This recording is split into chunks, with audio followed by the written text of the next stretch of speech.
Hello everyone and welcome back to a new video. In this video, I'm gonna show you guys how to permanently delete your Fiverr account. So if you guys want to learn how to do it, just follow the steps that I'm gonna show you. As you can see guys, I'm right now in Fiverr and this is how the homepage looks like.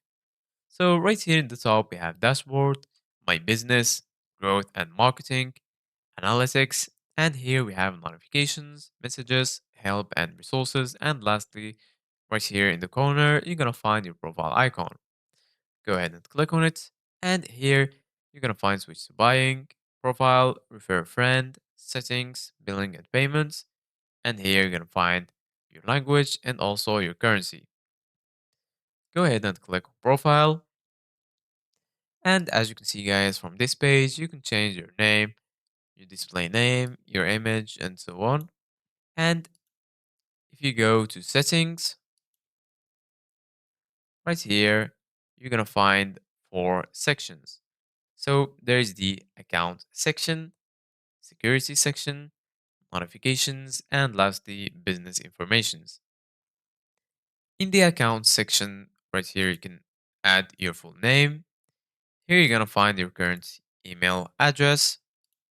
From here, you can find online status and you can go offline for 1 hour, 1 day, 1 week, or forever. And here in the bottom, as you can see, guys, you're going to find account deactivation. What happens when you deactivate your account? Your profile and gigs won't be shown on Fiverr anymore. Active orders will be cancelled and you won't be able to reactivate your gigs. So, in order to deactivate your account, right here you're gonna find I'm leaving because, click on choose a reason, and then choose any reason that made you deactivate your account.